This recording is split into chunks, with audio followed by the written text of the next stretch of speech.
Welcome to the DX Corner for your weekly dose of DX as part of Ham Radio's oldest ham radio magazine on the air, This Week in Amateur Radio. I'm Bill, AJ8B. I continue to receive requests for details on various dates, times, and pertinent information regarding the DXpeditions, DX activities, and contests that I discuss here. I try to list them on Facebook, but that didn't work out too well for a variety of reasons. So, I'm going to make the DX Corner available via the DX Mentor YouTube channel every Saturday at noon. Please check out edition number 1, this edition, this weekend, and let me know what you think. I'm not sure how many of you are interested in 60 meters, but overall, the interest is growing. One of my best friends, Joe, WAGEX, produces a 60-meter newsletter. Joe is considered by many as the godfather of 60 meters. With almost 250 entities confirmed on 60, I can understand why. I'm going to include a few excerpts from the newsletter with news on 60 meters. Your feedback on this section is also appreciated. New Zealand stations ZL4OL and ZL2CC have been heard around 0700 Zulu. Watch your 60-meter packet cluster for these avid 60-meter operators. 4U1UN has also been on 60 meters recently. Keep an eye out for that one. That's fairly rare. Speaking of rare, some of the rare DX on 60 meters recently has included A51AE, 7 Quebec 6 Mike, and T77C. Don't forget to check out the website 60metersonline.com. That's 60metersonline.com. One of the interesting things about 60 meters is that although there is good DX to be found there, it doesn't count for DXCC or WAS. You can get details about a 60-meter DXCC and WAS certificate that can be earned by checking out the newsletter and the website, 60metersonline.com. Thanks, Joe, for letting me use this information. You can learn more about 60 meters by checking out the DX Mentor podcast, episode number 24. Just go to YouTube or your podcast app and search for the DX Mentor. Episode 24 will give you all the details you need to get on 60 meters. This section of DX News comes from Bernie, W3UR, editor of the Daily DX, the Weekly DX, and the House DX column in QST. If you would like a free 2-week trial of the Daily DX, your only source of real-time DX information, just drop me a note at thedxmentor@gmail.com. Inveterate DXpeditioner IV3 FSG Elvira will operate D68 Zulu from March 3rd until at least March 18th. And yes, she is already QRV. She will be operating on 160 through 6 meters CW sideband RTTY, FT8, and FT4. Elvira will be using 3 ICOM IC7300 radios with one dedicated to 6 meters, operational around the clock. The antenna setup will include a 6-meter delta loop, a DX Commander vertical for 30 through 10, and a IW0 RGN multiband vertical for 160 through 10. So she's got the equipment she needs. To minimize duplicate QSOs, please verify ClubLog Online and ClubLog Livestream. For digital QSOs, monitor D68Z on PSK Reporter. Francesco, IK0XBX, who is a great operator and just a great guy, will be the pilot station for this DXpedition. QSL cards are available via OQRS and LOTW. Friedrich Merz, leader of Germany's Christian Democratic Union, the CDU, since 2022, is widely expected to be the country's next chancellor following certification of the February 23 election results. Merz holds an amateur radio call sign DK7DQ, but is not known to be active. We have an update from the now QRT V73 Whiskey DXpedition. The V73 WW team has officially wrapped up operations in Majuro, departing on February 26th.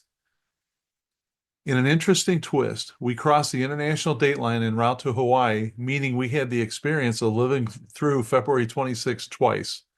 We're currently spending some well-earned downtime in Oahu, Hawaii, before continuing our journey back to Europe. Meanwhile, Bracco E77DX is still on the air, actively participating in the ARRL single sideband contest under the call sign of KH6J. Some of the team will also be active as their home call / KH6 as well. For those awaiting confirmation, OQRS direct requests are now open via ClubLog. Bureau cards will be available also through OQRS. The team will be arriving back in Europe on March 5th, at which point we'll continue processing log requests and responding to emails. So they're there by now, I hope. We sincerely appreciate your patience if you don't receive an immediate response before then. A heartfelt thanks goes to all of our supporters. Your encouragement and contributions made this activation possible. And they really did a swell job.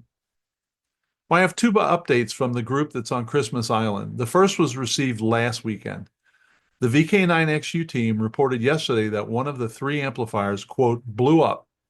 They said they would run the FT8 station barefoot for the last 20 hours. They had been active all nights on the low bands, either CW or FT8, on 80 or 160, with a strong demand. The high bands were yielding busy pileups most of the time as well. A storm broke their 17 and 12-meter rhombic, but they did fix it. By that point, all the ops were tired with about 55,000 QSOs, so a job well done. And then we have a second update pretty much 2 days later. The VK9XU team ended their Christmas Island operation on Tuesday at 0257 Zulu with around 58,000 QSOs, surpassing expectations. They thanked everyone for their discipline in the pileups. The team is now headed to Cocos Keeling Island. Arriving after sunset, they will start limited activity the very first night and set up antennas the next day. They look forward to working everyone at VK9CU on Cocos. And on March 5th and 6th, I did hear them. I haven't been able to work them yet, but I know they were active as early as the 5th and the 6th, so it's coming. We have an update on QSL cards from ST2 Mike. Over the past few months, Magdi and I have been, quote, over the past few months, Magdi and I have been working together to address his backlog of unanswered QSL requests. A major challenge was that all his QSL cards were left behind in Khartoum when he and his family were evacuated in September of 2024 due to the conflict. Thanks to the support of the Verone Foundation, the National Dutch Radio Association, 2,000 new QSL cards were sponsored and shipped to this then current residence in Cairo, Egypt. Meanwhile, Magdi has strengthened ties with ERASD, the National Egyptian Radio Association, in his role as a representative of the National Sudanese Radio Association. Magdi and his wife, Hala, ST2HA, have since returned to Sudan and are currently residing with family in Dongola City in the northern state province. On February 26th, I received a parcel containing just over 300 written QSL cards from Magdi. I'm now reaching out to recipients to coordinate the best way to send the cards. More than 100 have already been shipped over the weekend. Those cards cover the ST2M, the ST0HQ, and the ST2BSS call signs. Please note that I do not have any blank cards available. Best 73, Florian, PB8DX, end quote. The Dave Coulter Youth DX Adventure Team is excited to announce two different events for 2025. The first event is the W3Y on June 13th to the 15th and is currently being assembled. Quote, we are recruiting up to 6 youth operators for this event. Applicants must hold an extra class license. They will be operating from the K3LR Super Contest station. K3LR station representatives are Amy, N8AMY, Terry, K8MNJ, and Tim, K3LR. Again, we thank Amy, N8AMY, Terry, K8MNJ, Tim, K3LR, and the K3LR contest group for hosting the W3Y team again for this year's event. Additional thanks goes to DX Engineering and the Dayton Amateur Radio Association for their financial and other support for this effort.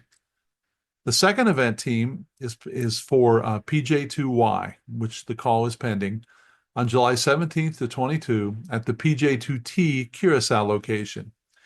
We prefer applicants hold an extra class license, but we can accept general class licensees as well.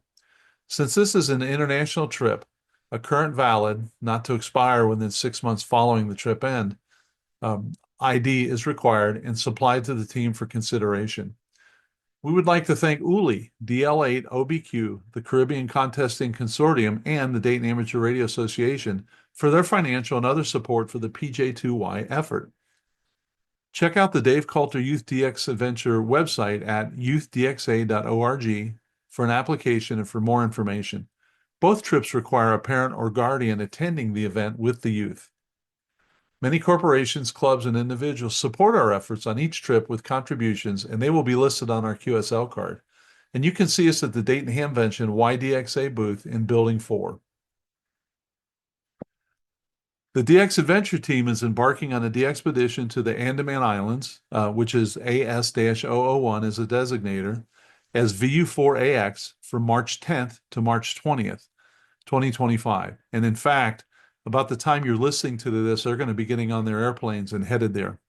The team, consisting of 12 experienced operators, will be active around the clock on multiple bands from 10 through 160, including the WARC and 60-meter bands, using CW, sideband, and digital modes.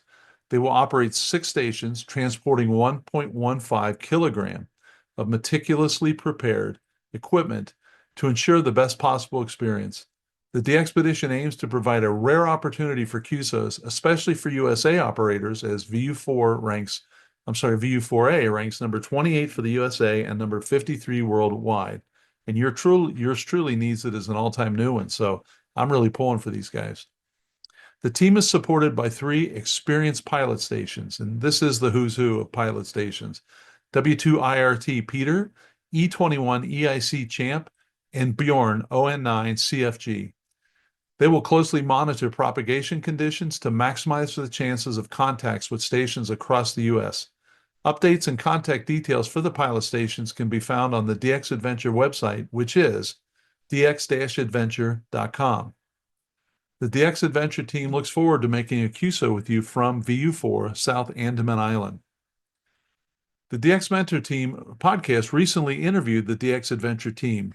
When that's available, which should be this weekend, I will let you know and you can check it out. Or you could just subscribe to the DX Mentor podcast or DX Mentor Facebook page or the YouTube channel, and you'll be updated automatically. So there's my shameless plug. Please send me an email if you need details or anything, or you have any questions, or you have any thoughts, or something else you'd like to hear about. Until next week, this is Bill, AJ8B, saying 7-3, and thanks to my ex-YL Karen for her love and support. I hope to hear you in the pile-up soon.